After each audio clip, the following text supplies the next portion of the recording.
Jesus, God with us, was once a condemned criminal who stumbled, fell, got up again, and kept going to the bitter end. Jesus knew what it was to suffer. "This is the cup the Father has given me," he had said. "Shall I not drink it?" God suffered in Jesus. God continues to suffer in millions of people. We come face to face with Christ in those who suffer. Today, Good Friday, we follow in Jesus' footsteps from Pilate's palace to Calvary. We mark ourselves with the sign of the cross and walk the way of the cross.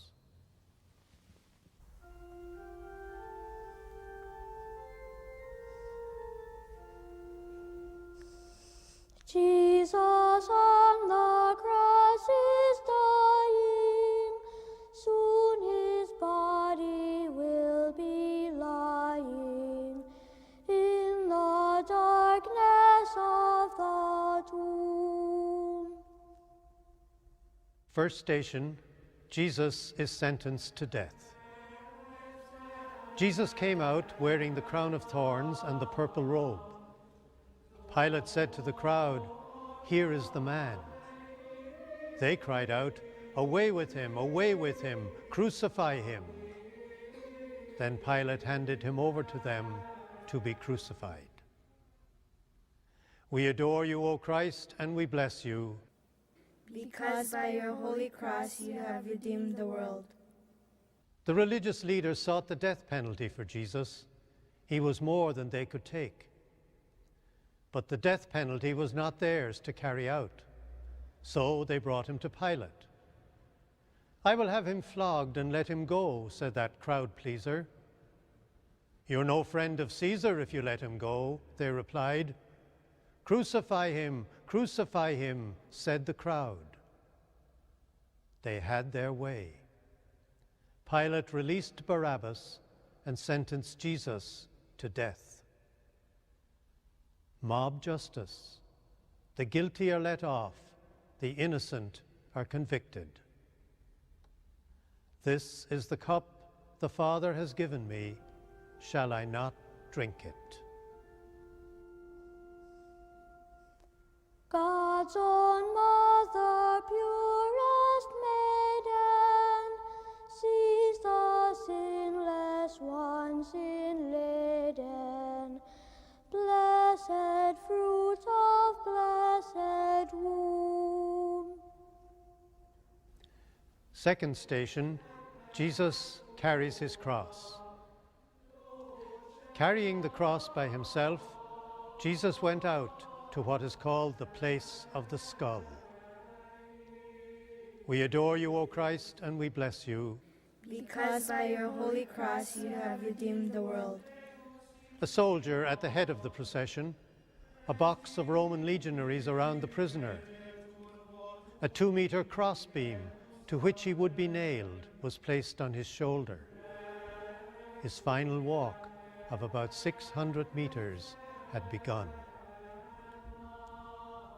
Crosses come in different shapes and sizes. How well do I carry my cross, my health, my moods, my tensions, my handicaps, my job, my family, the way I'm treated? This is the cup the Father has given me. Shall I not drink it? Mary's heart for him is aching as she sees her son's heart breaking, so that love may be revealed. Third station, Jesus falls the first time.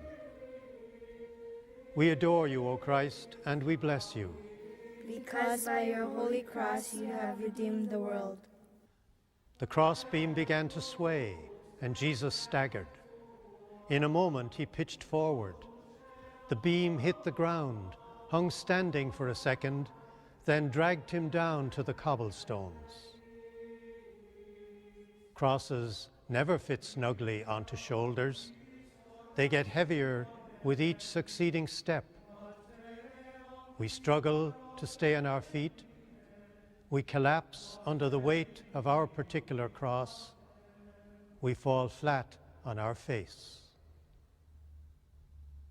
This is the cup the Father has given me. Shall I not drink it? Now at last her heart is feeling sorrow's sword her Son revealing, thoughts in many hearts concealed.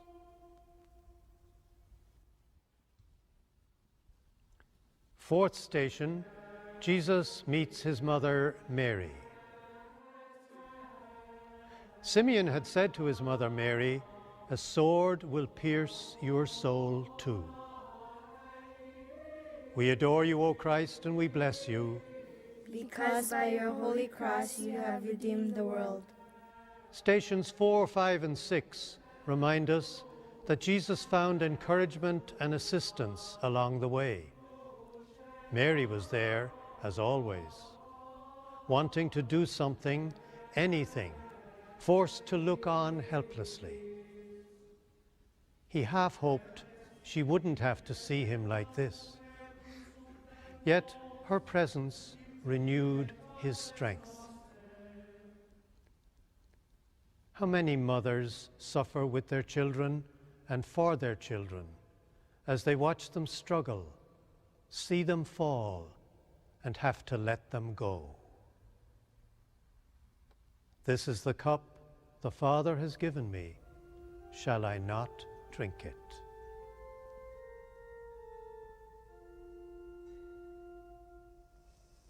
How could pity not awaken for the Son of God forsaken in the loneliness of death?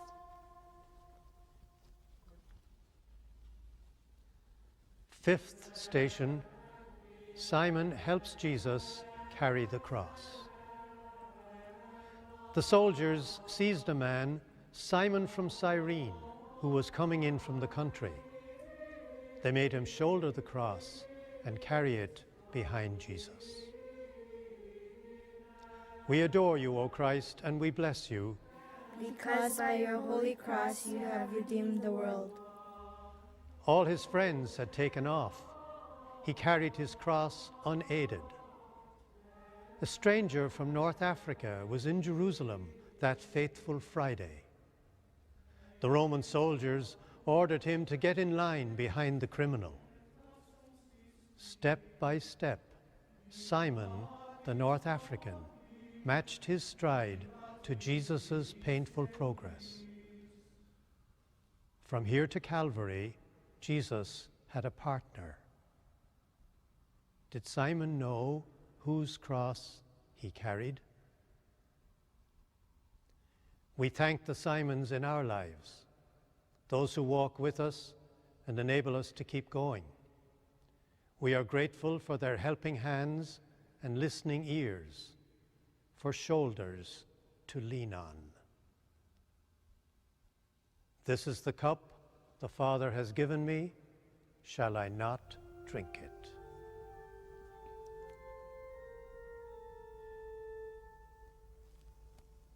Who would not give consolation in this mother's desolation, as he breathed his dying breath?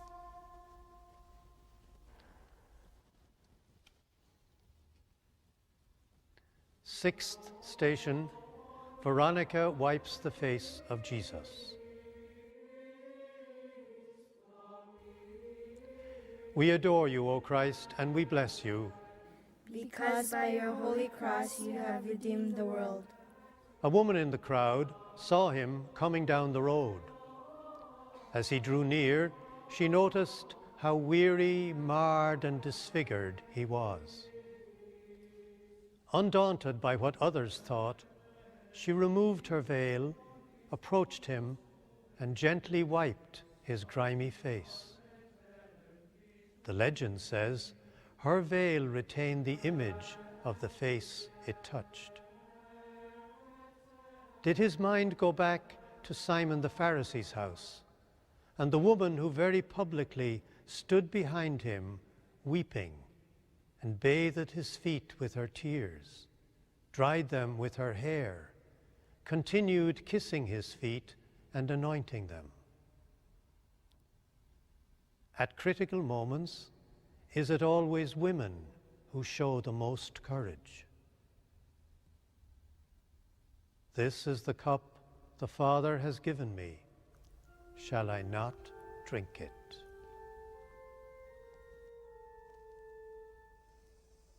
Mary's heart for him is bleeding, in his blood for sinners pleading. God's new love is sealed.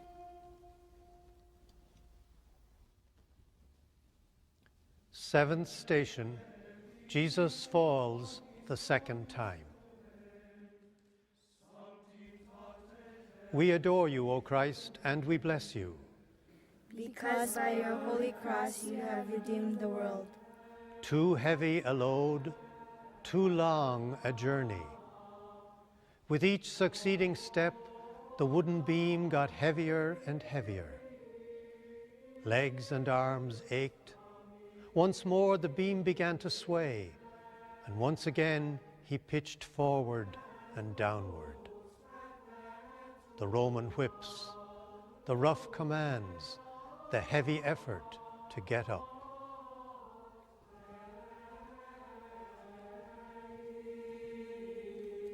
So many people have difficulty putting one foot in front of the other.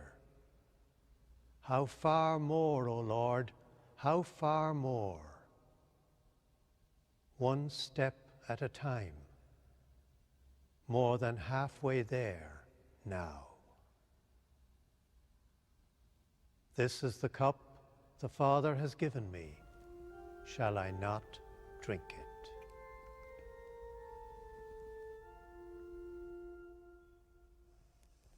It is done, she hears him crying at the moment of his dying. Death by death has now been healed.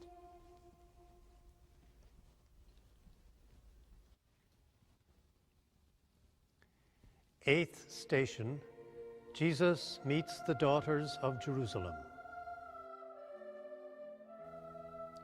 Jesus turned to them and said, "Daughters of Jerusalem, weep not for me, but for yourselves and for your children.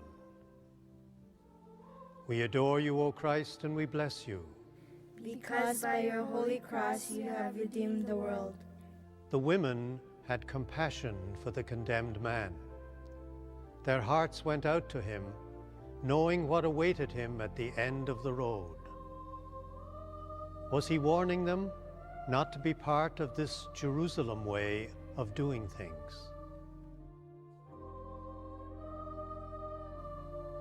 How many women stand outside lonely prison walls in solidarity with the condemned, denied a say in the public life of their country, victims of injustice, sidelined by the system. This is the cup the Father has given me. Shall I not drink it?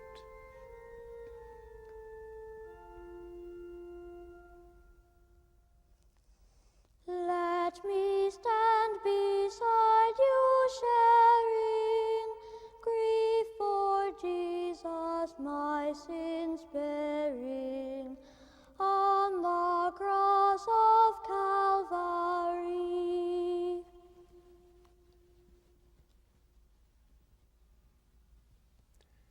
Ninth station, Jesus falls the third time. We adore you, O Christ, and we bless you. Because by your holy cross you have redeemed the world. Another fall, tempted to remain down and out. Why not give up? Right here, right now. Another painful effort to get back up as Simon lifted the crossbeam for him. This reluctant recruit had become his silent partner. Uphill, the rest of the way to Calvary. Jesus got up again and kept going. So can we, with his help. We marvel at his stubborn refusal to stay down. Down to earth, yes, but never down and out. This is the cup the Father has given me. Shall I not drink it?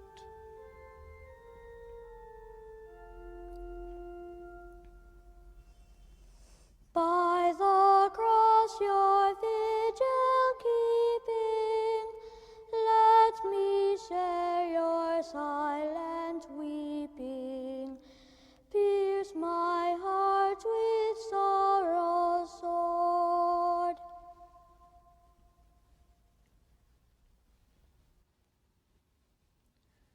Tenth station. Jesus is stripped naked. They divided his clothes among them, casting lots to decide what each should take. We adore you, O Christ, and we bless you. Because by your holy cross you have redeemed the world. Calvary at last. Outside the crowded, self-absorbed city preparing for the Sabbath. Stripped naked, all dignity peeled off. A public spectacle. For many years, no place to lay his head. Now, no clothes to wear. Nothing left to call his own. One of his own, an informer. Another, a denier. The rest, nowhere near. We think about victims of war, victims of torture, victims of the system, raped and violated, demeaned and publicly derided. This is the cup the Father has given me. Shall I not drink it?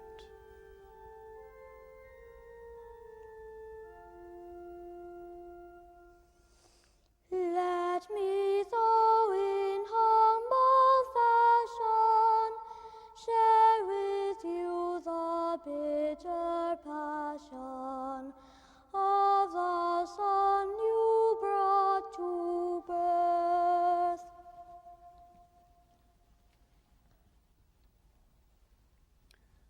Eleventh station, Jesus is nailed to the cross. When they came to the place that is called the Skull, they crucified Jesus there with the criminals, one on his right and one on his left. We adore you, O Christ, and we bless you. Because by your holy cross you have redeemed the world.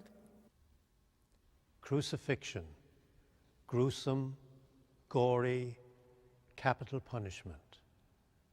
Nails driven through wrists and feet. Death through loss of blood and breath. Death through suffocation. No morphine to deaden the pain. Elie Wiesel recalls the concentration camp, the day a child was hanged. His body did not weigh enough to tighten the noose around his neck. So he hung there, swaying in the desolate air. I heard a man behind me asking, "Where is God now?" I heard a voice within me answering, "Where is he? Here he is, hanging here on this gallows." This is the cup the Father has given me. Shall I not drink it?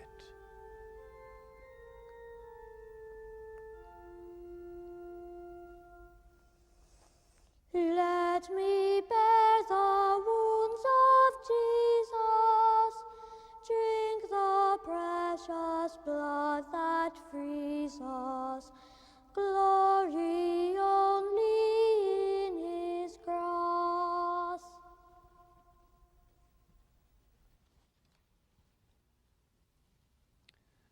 Twelfth station. Jesus dies on the cross.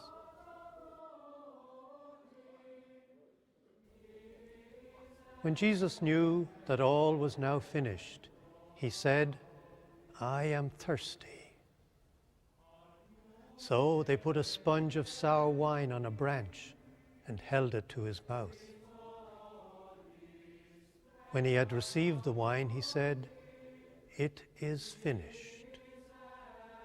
Then he bowed his head and gave up his spirit.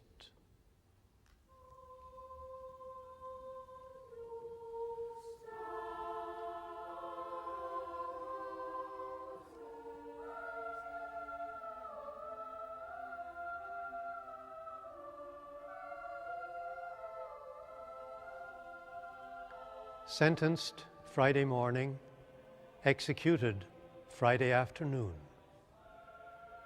Only Mary, along with the disciple he loved and some brave women, kept him company. Ridicule and searing pain. A victim of the system, forgave his executioners. The innocent are still put to death with bullets, bombs, and bulldozers under the name of collateral damage.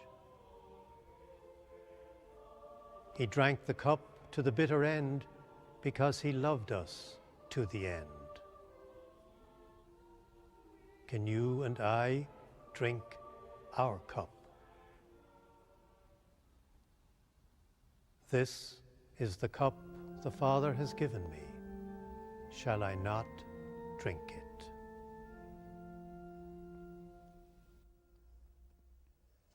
Let the cross be my salvation, Jesus' death my consolation, in that hour when I must die.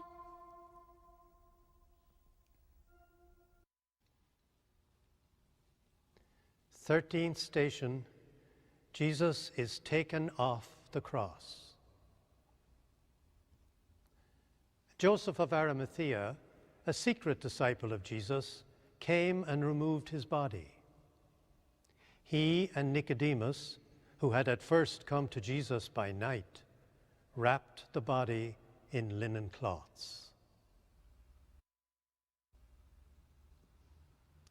We adore you, O Christ, and we bless you, Because by your holy cross you have redeemed the world. After 30 years, Mary had him in her arms again. All she could offer now was her presence and her lap and her embrace. She held him once at Christmas. She held him now at crucifixion. Silent, faithful Mother Mary. Awake, a funeral home moment. Keeping vigil near a casket. Thoughts of times gone by, of how it used to be, letting loved ones go to God.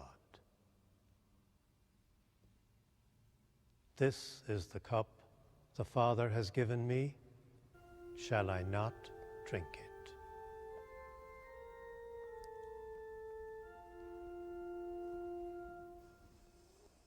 Queen of heaven, by the merit of your Son, let me inherit joy with all the saints on high.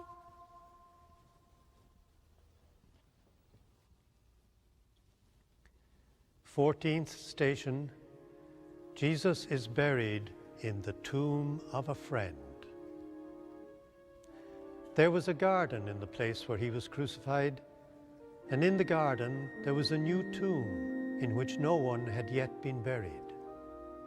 So they laid Jesus there. We adore you, O Christ, and we bless you, Because by your holy cross you have redeemed the world. born in another's barn, buried in another's tomb. An unexpected offer of a tomb from Joseph of Arimathea, a tomb hewn out of rock, a stone rolled in place, a hurried burial before Sabbath. That Friday afternoon, the women took note of the tomb and how his body had been laid. They would return before dawn on Sunday. They buried him quickly, but not for long. He would burst the bonds of burial. By Sunday, the firstborn from the dead would leave behind an empty tomb. Why do you look for the living among the dead? He is not here. He is risen. This is the cup the Father has given me. Shall I not drink it?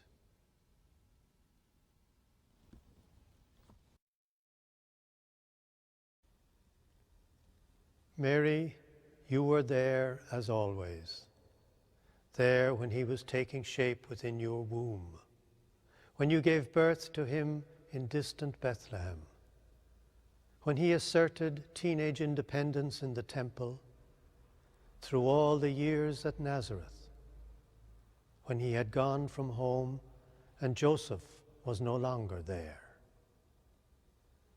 There along the final journey, standing there at the foot of the cross. There now as you cradle him once more. Mary, survivor of Calvary, give us strength. Be there for us, now and at the hour of our death. Amen.